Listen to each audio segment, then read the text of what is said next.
గ్రామ పంచాయతీల నిధుల మళ్లింపుపై అధికారులు ఇచ్చిన సమాచారంపై డిప్యూటీ సీఎం పవన్ కళ్యాణ్ అసంతృప్తి వ్యక్తం చేశారు. ఎలాంటి వివరాలు లేకుండా అవును కాదు అనే రీతిలో అధికారులు సమాధానం ఇవ్వడంపై పవన్ కళ్యాణ్ మండిపడ్డారు. పొడిగానే సమాధానాలు చెప్పాలనే నిబంధన ఏమైనా ఉందా అని అధికారుల్ని పవన్ ప్రశ్నించారు. అనుబంధ పత్రాల్లో కాకుండా సభ్యులకిచ్చే సమాధానంలోనే వివరాలు ఉంచేలా చూడాలని అధికారుల్ని పవన్ కళ్యాణ్ ఆదేశించారు.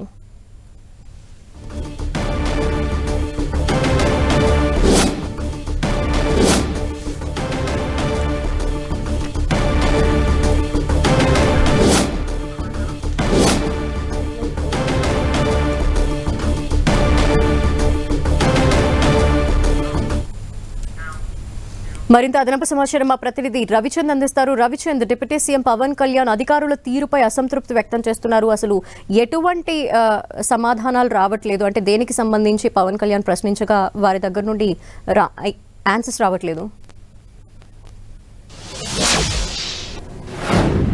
ధనలక్ష్మి, అసెంబ్లీలో కొన్ని ఆసక్తికర పరిణామాలు అయితే చోటు చేసుకుంటున్నాయని చెప్పుకోవచ్చు. ఎందుకంటే డిప్యూటీ సీఎం పంచాయతీరాజ్ గ్రామీణాభివృద్ధి శాఖ మంత్రిగా పలు ప్రశ్నలు ఆయనకి వస్తూ ఉన్నాయి. అయితే ఆ ప్రశ్నలకు సంబంధించి అధికారులు ఇచ్చిన ఆన్సర్లు మాత్రమే వీరు చెప్పాల్సి ఉంటుంది. అయితే ఆన్సర్ల పట్ల పవన్ కళ్యాణ్ డిప్యూటీ సీఎం అసంతృప్తి వ్యక్తం చేస్తున్నారు. ఎందుకంటే గత ప్రభుత్వ హయాంలో పంచాయతీలకు రావాల్సిన నిధులను దారి మళ్లించారనేది పెద్ద ఆరోపణగా ఉంది. దీనిపై కేంద్ర ప్రభుత్వం కూడా విచారణ చేసింది. అది వాస్తవం అని కూడా తేలింది. ఈ నేపథ్యంలో ఇక్కడ అధికారులు ఆ ప్రశ్నకు సమాధానంగా అవును కాదు, ఈ ప్రశ్న ఉత్పన్నం కాదు అని ఏదైతే సరైన సమాధానాలు చెప్పకుండా ఈ విధంగా చిన్న పొడి సమాధానాలు అయితే పంపిస్తూ ఉన్నారు మంత్రికి. ఈ నేపథ్యంలో పవన్ కళ్యాణ్ దీని మొత్తాన్ని కూడా స్టడీ చేశారు. ఏ విధంగా క్లియర్గా మనకి లెక్కలు కనిపిస్తూ ఉంటే ఈ విధంగా అధికారులు ఎందుకు తప్పుదారి పట్టిస్తున్నారని తన అంతరంగిక సిబ్బంది దగ్గర వాకబు చేశారు.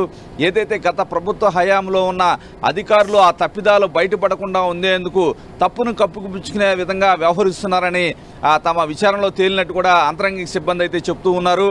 ఏదైతే గత ప్రభుత్వ హయాంలో జరిగిన తప్పులకు సంబంధించి అసెంబ్లీలో సభ్యులంతా కూడా ప్రశ్నలు అడుగుతున్నారు. ఆ ప్రశ్నల ద్వారా మంత్రుల నుంచి సమాధానాన్ని రాబట్టే ప్రయత్నం చేస్తున్నారు. కానీ మంత్రులకి సమాచారం ఇవ్వాల్సిన అధికారులు మాత్రం ఏదైతే పొడి సమాధానాలు ఇస్తున్నారు, ఇది కాదు, అవును, ఈ ప్రశ్న ఉత్పన్నం కాదనే సమాధానాలు మాత్రం ఇస్తున్నారు. దీనిపై పవన్ కళ్యాణ్ అయితే అసంతృప్తి వ్యక్తం చేస్తున్నారు.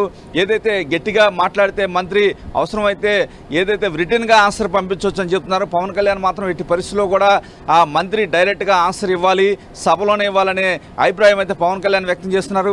ఇదే పరిస్థితి స్వామి అని ఉన్నారు. స్వామి మంత్రికి కూడా ఎదురైందని చెప్పుకోవచ్చు.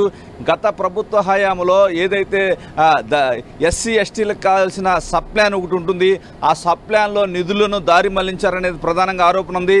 దీనిపై ప్రశ్న వచ్చినప్పుడు కాదు అని సమాధానం అధికారులు ఇచ్చారు. కానీ స్వామి సమయస్ఫూర్తిగా వ్యవహరించి దీనిపై విచారణ జరుగుతుంది, వీళ్ళని తొందరలోనే సమాధానం చెప్తామని కూడా చెప్పారు. అంటే ఈ అంశాలన్నీ కూడా లాబీల్లో పెద్ద చర్చకు దారితీస్తున్నాయి. గత ప్రభుత్వంలో పనిచేసిన అధికారులు ఉండటం వల్లే ఇంకా ఆ ప్రభుత్వ పాలనని వెనకేసుకొచ్చే విధంగా మాట్లాడుతున్నారని మంత్రులు అంతరంగిక సంభాషణలో చెప్పుకుంటూ ఉన్నారు. దీన్ని సరిదిద్దాల్సిన అవసరం ఉందని కూడా చెప్తున్నారు. అసెంబ్లీ ప్రొసీడింగ్స్లో కూడా వీలైనంత వరకు మంత్రులు సమాధానం చెప్పాలి, ఇట్లా పొడి సమాధానాలు చెప్పకూడదని కూడా డిప్యూటీ సీఎం పవన్ కళ్యాణ్ అభిప్రాయపడ్డారు. ఇవన్నీ కూడా అంతర్గత ఏదైతే మంత్రులు మాట్లాడుకుంటున్నారో చాలా శాఖల్లో కూడా మంత్రులకు ఇదే విధమైన అభిప్రాయాలు వ్యక్తమవుతున్నాయి. ఎందుకంటే చాలా చోట్ల ఇంకా పూర్తి స్థాయి ప్రక్షాళన జరగలేదు. గత ప్రభుత్వంలో ఉన్న అధికారులే కొన్ని చోట్ల పాతుకుపోయారు. వారంతా కూడా ఆ ప్రభుత్వానికి ఇబ్బంది లేదు, అప్పుడంతా కరెక్ట్గా జరిగే విధంగా ఉంది అనే విధంగా ఆన్సర్లు పంపిస్తున్నారని వీరు అభిప్రాయపడుతూ ఉన్నారు. ధనలక్ష్మి, ఇప్పుడైతే డిప్యూటీ సీఎం పవన్ కళ్యాణ్ తీవ్రమైన అసంతృప్తి వ్యక్తం చేస్తున్నారు అధికారుల తీరు పట్ల. మరి ఆయన యాక్షన్ ప్లాన్ ఏ విధంగా ఉండబోతోంది? డెఫినెట్గా, ఎందుకంటే రేపు సాయంత్రం కూడా అనేది ఒక కేబినెట్ సమావేశం ఉంటుంది. ముఖ్యమంత్రి దృష్టికి అంశాలన్నీ కూడా తీసుకువెళ్తారు. ఎందుకంటే ఇప్పటికే చాలామంది మంత్రులు ఇదే విధమైన అభిప్రాయంతో ఉన్నారు. అధికారులు కొంతమందికి కోఆపరేట్ చేయట్లేదు. గత ప్రభుత్వ పాలనలో అది కంటిన్యూ అవుతుంది. ఆ వ్యవహారాలన్నీ కూడా చాలా 5 సంవత్సరాలు కూడా కరెక్ట్గా జరిగినట్టు అన్నీ చెప్తూ ఉన్నారు.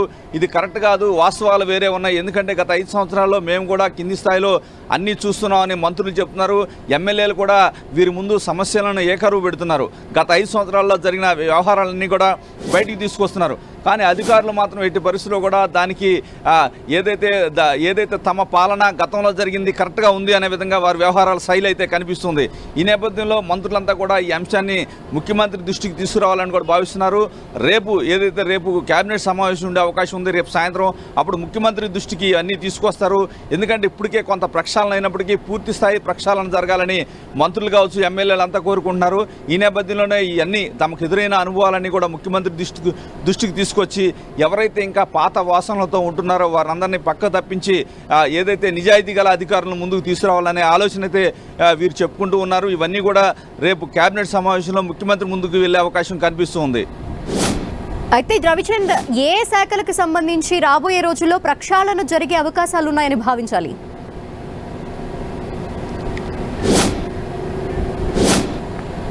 అంటే ధనలక్ష్మి ఇప్పటికే చాలామంది అధికారులు, ఎందుకంటే మొన్న ఒక్కరోజే 60 మంది IAS అధికారులు మార్చారు, మొన్న HODలను కూడా మార్చారు.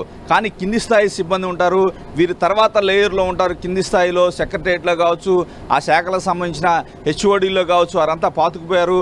ఎందుకంటే ఇలాంటి సమాధానాలు, ఎందుకంటే గతంలో చంద్రబాబు కూడా పలు సందర్భాల్లో చెప్పారు, అధికారులు కొద్దిమంది మాత్రమే ఉంటారు, వీరిని అటు ఇటు మార్చాల్సి ఉంటుంది, ఉన్నవారిలో మంచివారికి మంచి ప్రాధాన్యత గల బాధ్యతలు అప్పగిస్తామని చెప్పారు. ఈ నేపథ్యంలో గతంలో పనిచేసిన అధికారులు కొంతమంది పాత్ర, అంటే ఇటువంటి సమాధానాల్లో కావచ్చు, తమ బాధ్యత ఎక్కడ బయటపడుతుందో, తమ చేసిన నిర్వాహకాలు కూడా బయటకు వస్తాయనే భయంతో కొంతమంది ఇన్వాల్వ్ అవుతున్నట్టు సమాచారం వస్తుంది. ఇవన్నీ కూడా కొన్ని డిపార్ట్మెంట్లు ఏవైతే గ్రామీణాభివృద్ధి, పంచాయతీరాజ్, అదేవిధంగా ఏదైతే సాంఘిక సంక్షేమం కావచ్చు, SC వెల్ఫేర్, BC వెల్ఫేర్, అదేవిధంగా విద్యుత్ శాఖ, పలు శాఖల్లో, విద్యాశాఖ పలు శాఖల్లో ఇప్పటికీ కొంత సమాచారం అయితే సరిగా ఇవ్వట్లేదని గమనించారు. ఇవన్నీ కూడా వీలైనంత వరకు ఇంకా మంత్రులు కూడా మాట్లాడుకుంటూ ఉన్నారు. రెవెన్యూ శాఖలో కూడా గత ప్రభుత్వంలో చేసిన వారు కొన్ని బాధ్యతలు ఇంకా నిర్వహిస్తున్నారు. హెడ్స్ అయితే మారారు, కానీ కింది స్థాయి సిబ్బంది అట్లాగే ఉన్నారు.